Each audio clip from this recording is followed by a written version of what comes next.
So I'm almost home, and I thought I'd record a video about something that happened to me this morning. I am almost home. I've got about another half-hour drive, but when I get home I don't have great cell phone service. We don't have internet service, so might as well use this time. It's nice and quiet. It's a peaceful ride. So when I was planning my trip to the Mingus Mill, I knew it was up on the Parkway, and the thing I didn't know was exactly what was going to be on my route on the Parkway. I went through one of the tunnels, and then I saw this sign that said Bug Witch Overlook, and kind of caught my breath. I didn't realize that area was on my travels.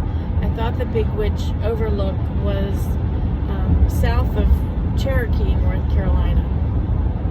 That I wouldn't be near that.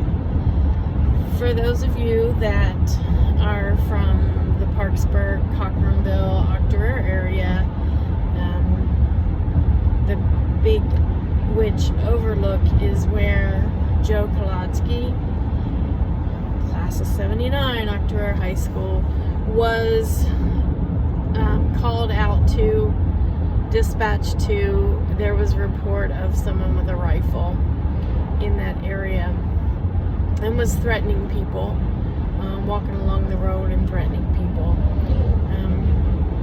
It's my understanding Joe was first on scene, and Joe was fatally injured during that event. So when I saw the sign for the overlook, I pulled in there, and that cloud inversion was going on, which is pretty impressive. And I surveyed my surroundings, because that's what I do, because that's what my dad taught me to do. I saw there was a relatively new BMW like sports coupe, and there was a white SUV, and I could see like an older Asian couple, and then a woman maybe late 30s, and then a woman maybe my age were together. So when I went up to the sign to take the picture, I had to wait because the Asian couple were there. They were videotaping, so I wanted to give them time. I took a picture of the sign, took a picture of the inversion, and then the young woman was there, and she was trying to do a selfie of her and the lady, and she approached me and said, "Would you mind taking a picture of us?" She said, "The sun is in my camera and I just can't get the picture." I said, "Oh, I'd be glad to." I said, "What do you want the background to be?" And she kind of laughed and said, "Whatever you think." So I took a couple pictures of them. I had to move a little bit. I said, "Oh, here, let's get you in this direction too." And they thanked me, and I asked where they were from, and the woman, who actually was very beautiful, honestly, I'm not sure they were real. Gonna cry, because I think they were angels. She was absolutely beautiful. I wish I had gotten a picture of her. She said that she lived in Emerald Island, and this was her mom, and her mom lived in Asheville. And I said, "Oh, my niece lives in Newport, right near the Emerald Island." And then she said, "Thank you again." And she said, "Where are you headed?" I said, "That direction. Where are you headed?" And she said, the older woman said, "We're going to Dollywood," and pointed in the direction of Tennessee. And I said, "Well, have a wonderful trip." I said, "If you're so inclined, would you mind saying a prayer for Joe Kolodsky?" He was a park ranger who was my high school classmate who lost his life in this area protecting people. And I just gave them a very brief brief for me, but it was brief, history about Joe. And they said, we're so sorry, and of course we will. And I walked over and got in the car. No, I took a few more pictures, then walked over to the car, and I just kind of sat there a little bit because it was pretty emotional for me. I've been through a lot recently. It was very hard being back in Arizona.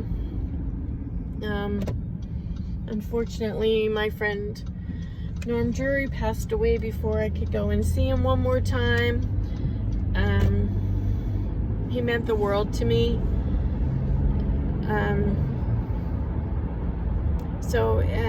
Being in Arizona again was kind of tough. But anyway, I just took a minute to gather my thoughts before I finished my 8-mile journey to go to the mill.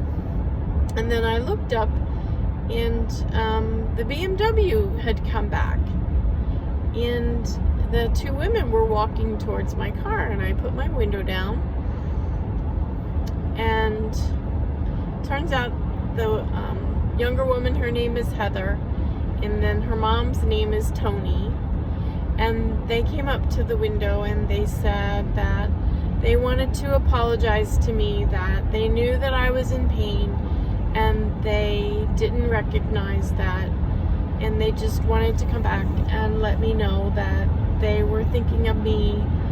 They asked me my name, and then they asked, Heather asked, would you mind if we prayed with you?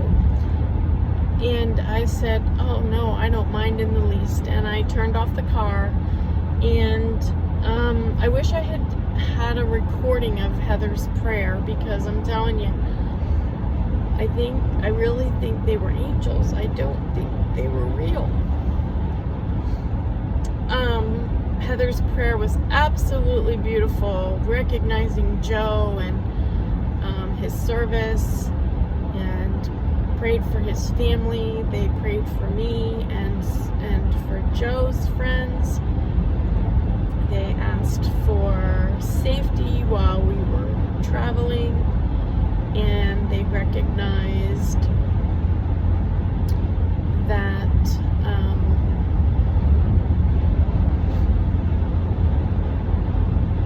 life is good, and said amen. I thanked them immensely and said that I think we've lost sight of taking care of each other. And Heather had tears in her eyes and said that's why we turned around and came back. We feel the same way, that we're not taking care of each other. So what we need to do is take care of each other. If that means that you are someone who prays for your family, your friends, your fellow mankind, if you're someone who acknowledges someone just by saying hello, good morning, you know, we're all behind these masks, so we can't see that full facial expression. But I've been saying since before COVID, but a lot since COVID, that we're not taking care of each other like we used to, and we need to get back to that. And I'm not preaching at anyone. As many of you know, I don't attend church. That doesn't mean that I'm not spiritual or religious. I do have some very strong core beliefs. I think everyone has a right to their own beliefs. I think people have a right to explore other religions and see what fits for them. But bottom line, we need to take care of each other. And I just wanted to share with everyone that I had a really spiritual event today when Heather and Toni were in my day and in my life for just a few minutes. So we all need to be that person that takes care of someone else. And I'm not just saying that because I'm a nurse. I feel I was a very caring person prior to becoming a nurse. And I know I'm probably rambling on, but again, I really think that based on the outward and inward beauty of the two women that I met today, Heather and Toni, that they were angels on this earth, and I just appreciate them, and I hope that I can be that support to a stranger when I see that they're in need. It's not like I was sobbing uncontrollably, but I was emotional sitting up there on that lookout, just trying to, think of Joe's family and think about the citizens that Joe protected. And he probably would say he was just doing his job. Anyway, I'm almost home, so there's the sun just beating in on my face. I didn't put my window shade up, but I do have sunscreen on, or I'd stop and put my shade up. Anyway, it's been a good day. I've had a great day. I'm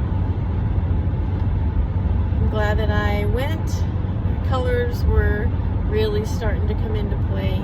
But anyway, just let's stop and take care of each other. However that's defined. I don't know how to define that, but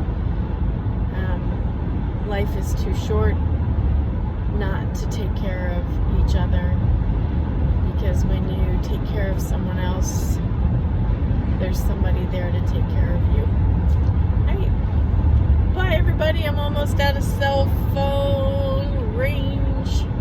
I'll be in Virginia in about 5 minutes. Bye.